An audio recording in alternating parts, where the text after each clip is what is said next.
दोस्तों, भगवान शिव के बारे में ऐसा कहा जाता है कि भगवान शिव त्रिलोक के आदि और अंत के देवता हैं, जिनके आगे दुनिया की सभी शक्तियां असफल हो जाती हैं। लेकिन क्या आपको मालूम है आखिर भगवान शिव का जन्म कैसे हुआ था? उनकी माता कौन थी और उनके पिता का क्या नाम था? उन्होंने किससे अपनी शिक्षा प्राप्त की थी और किस किस को शिक्षा का दान दिया था? अगर नहीं तो चलिए, क्योंकि इस वीडियो के माध्यम से हम आपके इन्हीं सभी सवालों का जवाब देने वाले हैं, इसलिए प्लीज इसे स्किप किए बिना एंड तक जरूर देखना। दोस्तों, आज सबसे पहले भगवान शिव के जन्म से जुड़ी पहली कहानी यानी शिव पुराण की एक लोकप्रिय कथा के बारे में बताने वाले हैं। शिव पुराण के अनुसार भगवान शिव को स्वयंभू माना जाता है, जिसका मतलब होता है कि भगवान शिव का जन्म स्वयं ही हुआ था।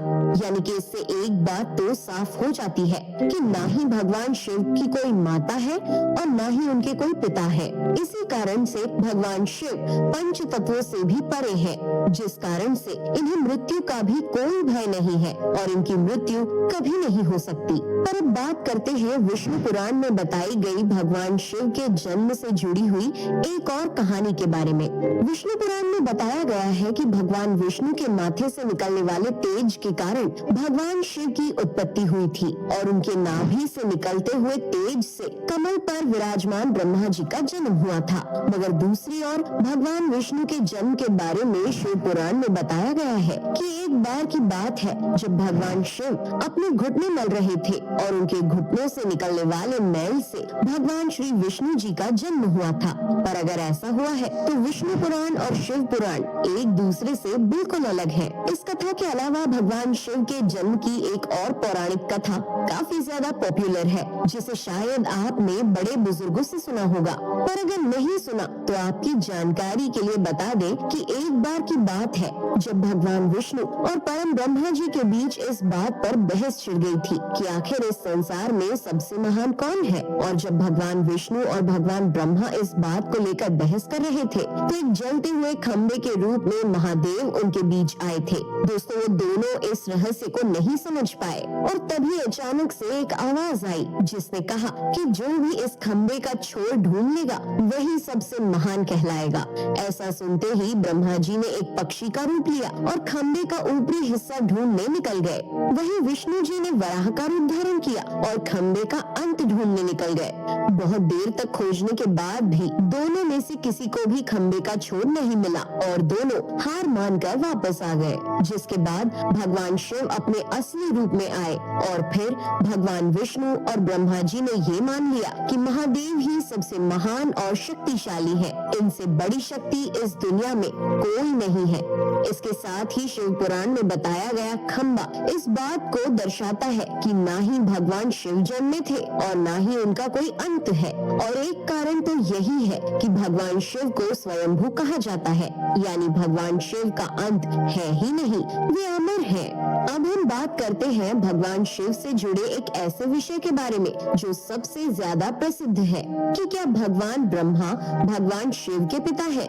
जी हाँ, इनकी ये कहानी लोगों के बीच काफी प्रसिद्ध है। तो आपको बता दें कि आखिर किस प्रकार भगवान शिव ने ब्रह्मा पुत्र के रूप में जन्म लिया था। इसके पीछे विष्णु पुराण की एक पौराणिक कथा है जिसके अनुसार जब धरती, आकाश, पाताल या कहे पूरा यूनिवर्स जलमग्न यानी पानी में डूबा हुआ था, तब भगवान विष्णु के अलावा कोई भी देव या प्राणी इस संसार में नहीं था। तब केवल विष्णु ही जल सतह पर अपने शेष नाग पर लेटे हुए नजर आ रहे थे। जिसके बाद उनकी नाभि से कमल की डंडी पर ब्रह्मा जी प्रकट हुए और जब भगवान ब्रह्मा और भगवान विष्णु इस यूनिवर्स से संबंधित बातें कर रहे थे तब भगवान शिव प्रकट हुए। जिसके बाद ब्रह्मा ने उन्हें पहचानने से इनकार कर दिया।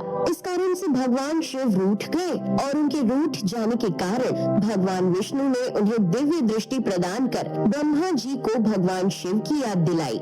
जिसके बाद भगवान ब्रह्मा को अपनी गलती का एहसास हुआ और शिव से क्षमा मांगते हुए उन्होंने उनसे अपने पुत्र रूप में पैदा होने का आशीर्वाद मांगा, जिस कारण से भगवान शिव ने भगवान ब्रह्मा की प्रार्थना को स्वीकार करते हुए उन्हें ये आशीर्वाद दे दिया। लेकिन इसके बाद जब भगवान ब्रह्मा ने इस सृष्टि की रचना शुरू की तो उन्हें एक बच्चे की जरूरत पड़ी और तब उन्हें भगवान शिव का आशीर्वाद ध्यान आया, जिसके लिए भगवान ब्रह्मा ने तपस्या की और बालक के रूप में भगवान शिव उनकी गोद में रोते हुए प्रकट हुए।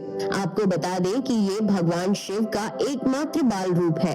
जब भगवान ब्रह्मा ने उनके रोने का कारण पूछा तो उन्होंने बताया कि उनका कोई नाम नहीं है। तब भगवान ब्रह्मा ने भगवान शिव का नाम रुद्र रख दिया, जिसका मतलब होता है रोने वाला।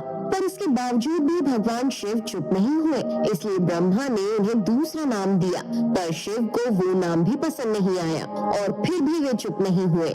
इस तरह शिव को चुप कराने के लिए भगवान ब्रह्मा ने भगवान शिव को 108 नाम दिए थे, जो रुद्र, शर्व, भाव, उग्र, भीम, पशुपति, ईशान और महादेव जैसे नाम थे और शिव पुराण के अनुसार उनके ये नाम पृथ्वी पर लिखे गए थे। इसके बाद बात आती है श्रीमद् देवी महापुराण की। तो श्रीमद् देवी महापुराण में भगवान शिव की माता और पिता के बारे में बताया गया है। श्रीमद् देवी महापुराण के अनुसार देखा जाए तो एक बार जब भगवान नारद जी ने अपने पिता भगवान ब्रह्मा जी से पूछा कि सृष्टि का निर्माण किसने किया है, साथ ही भगवान विष्णु, भगवान शिव और आपके माता पिता कौन है, तब भगवान ब्रह्मा जी ने नारद जी को त्रिदेवों के जन्म के बारे में बताया। जो बताया वो वाकई चौंका देने वाली बात थी। दरअसल उन्होंने कहा कि देवी दुर्गा और शिव स्वरूप ब्रह्मा के योग से ब्रह्मा, विष्णु और महेश का जन्म हुआ था, यानी प्रकृति का रूप लिए माँ दुर्गा ही हम तीनों की माता है और ब्रह्मा यानी काल सदाशिव हमारे पिता है। इसके साथ ही श्रीमद् देवी महापुराण में भी भगवान विष्णु और भगवान ब्रह्मा के बीच हुए झगड़े की एक कहानी मिलती है, जिसके अनुसार एक बार श्री ब्रह्मा जी और विष्णु जी में झगड़ा हुआ और दोनों में बहस छिड़ी हुई थी। तब भगवान ब्रह्मा ने कहा कि सृष्टि को मैंने बनाया है और मैं ही प्रजापिता हूँ, जिसके जवाब में भगवान विष्णु जी ने कहा कि मैं आपका पिता हूँ, क्योंकि आप मेरी नाभि से निकले हुए कमल से पैदा हुए हैं। और धीरे धीरे कर ये बहस बढ़ती गई।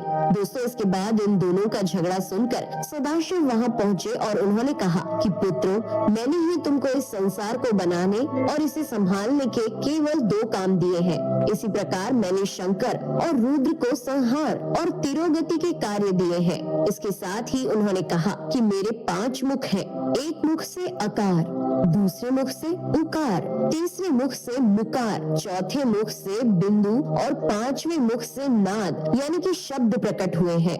उन्हीं 5 को एक साथ मिलाकर देखा जाए तो एक अक्षर ओम बनता है, जिसे आज हम सभी भगवान शिव के मूल मंत्र के रूप से जानते हैं। इतना कहने के बाद भगवान ब्रह्मा और विष्णु दोनों ही समझ गए कि भगवान शिव से ज्यादा शक्तिशाली इस दुनिया में कुछ भी नहीं है और दोनों ने भगवान शिव को प्रणाम किया और चले गए। चलिए दोस्तों, अब जब आप भगवान शिव के बारे में इतना तो जान ही चुके हैं, तो क्या आपको पता है कि आखिर भगवान शिव ने किससे शिक्षा प्राप्त की थी और उनके गुरु कौन थे?